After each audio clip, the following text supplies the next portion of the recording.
Hello everybody and welcome back to another documentary of Samurai Jack Season 1 Episode 7. As per usual, that's the outro if you should skip that. So yeah, it is... I just was really enthralled with the previous episode. It was really quite something else. It also hinted at a lot more of magical relics and a lot more mystical elements of the show, which are certainly something that I of course do enjoy quite a bit, as I do fancy magic to be a really interesting piece of lore, just in wherever it is used. Then, as it is crucially a plot element in the show, I wonder how much more they will be using it. However, I of course do enjoy seeing different locales in the show and different, everything. So, let's just get on with the show and see what it provides for us today. Those are... Actually, those are rather cool, yeah, I know, I paused really quickly, but are those spears... Actually, those do resemble a bit like those pokers with those blue monkeys. Yeah, I can't remember what their names were. Those are... Actually could be rather similar to those electric pokers, although they are most likely this might not even be actually, yeah, they are clearly Aku's soldiers. But those might be pretty cool if they have some sort of electricity, then to have a little nod back to that. Anyways, the design of these soldiers is actually really freaking cool. It's clearly inspired by Nordic mythologies and such, or just Viking Age, very clearly. Even those boats in the background, that's really interesting. As a bit of a Scandinavian myself, it's not really.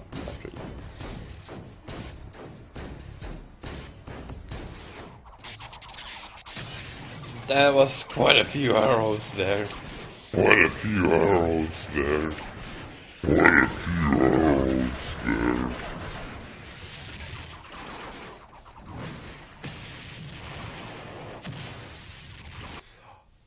How fortunate that they are robots so that this isn't gory at all. Yeah. Because that is rather violent.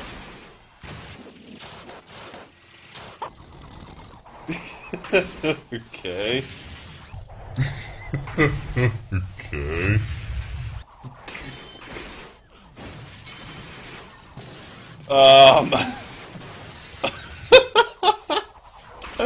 That look there.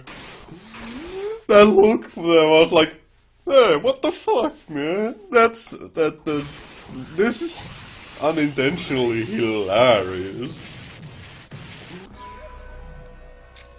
Well, indeed.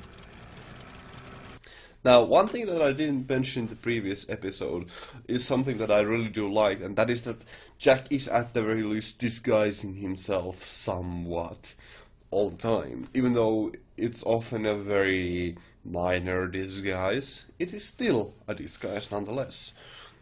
The mere existence of it is pretty good, and rather necessary.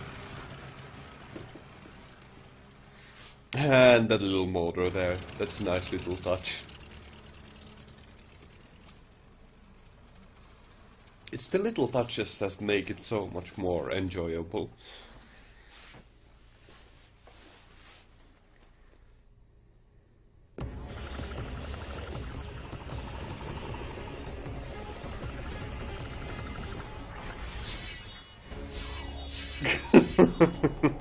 Really? That's unlikely.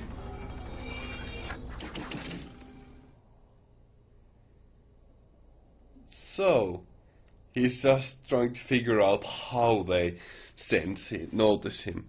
Most likely with sound. This is a rather neat thing like that.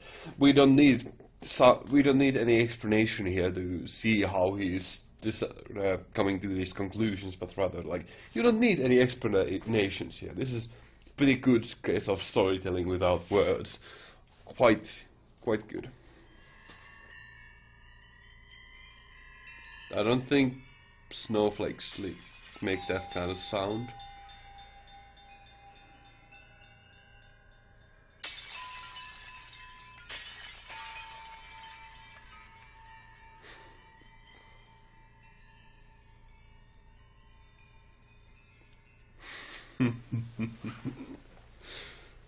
That is certainly a rather interesting artistic expression of snowflakes, but this. I am ready. Admittedly, really cool. Oh, they are cursed arrows, so those were not robots, they were cursed people, huh? Hey, that was a really interesting episode. I mean, that was to be expected that the world would be cursed. But it's a pretty nifty little. That's a really good episode. I really did like this episode, but mostly due to the imagery that they use. They used really rather creative ways to use the art style that they have chosen. Since it does allow for stark contrasts in color, they used it to its full extent in the Jack's meditation period to create really quite imaginative echolocation scenes, and those were really cool. I really did like that sequence there a lot. It was really visually interesting, appealing, and it was frankly speaking rather beautiful to see that. It is really freaking well done. That was really good. Overall, though, it's really, there's not much to it. It's a really simple episode this time around. There's not much to talk about it. Like, it's very clear. There's the setup with the story of the Viking. Then there is Jack finding the place, meditation, and the victory. That's really all about it. But that's not bad. Like, simple stories are really quite good when they are done with so much artistic license taken to their medium, and that is really quite kind of a creative way to portray this that was portrayed in this episode. And I really did like it quite a bit. And I must say, this is pretty good to see this kind of. It's not an experimentation. The show has already shown that it is more than capable of storytelling without any sort of without any explanations, without any exposition. It is really good at that. And when it does it, it doesn't be like. The art style really does support it quite a bit, even if it is a bit older art style. I would say it is rather well-aged art style. Like, it is almost timeless, mostly because it is very wildly stylistic. Even if it does make everything look a bit, shall we say, disproportioned. But they clearly have done it on purpose, so it's not that bad. Dang, that's about all I have to say about it. I really like the Viking designs. Oh, that was pretty good. And my god, the sound design.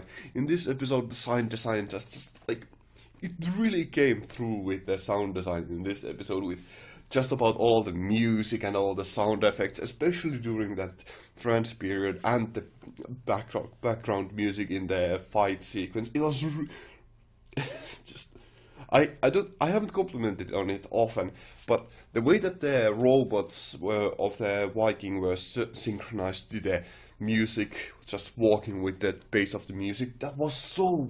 I really do like synchronization like that. It is really good for just setting up mood, and it really gets your heart pumping and adrenaline flowing. It's really good. And that was really well done there, especially since the music was also really good, and it was just amazing.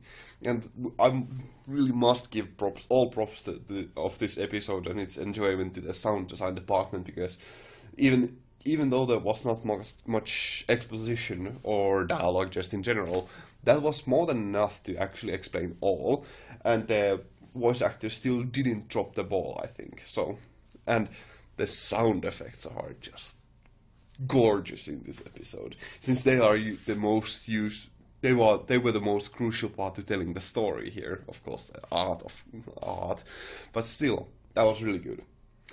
And we can't really forget about the definite use of the very creative camera work here as well, or pretty creative. It's a bit usual, of course, but it was pretty well portrayed, especially those arrows colliding with one another. That was pretty nifty to look at, I should say. Yeah. Thank you all very much for watching. I hope to see you all in the future. Have a great day and stay awesome. Ganmu out. Thank you very much for watching.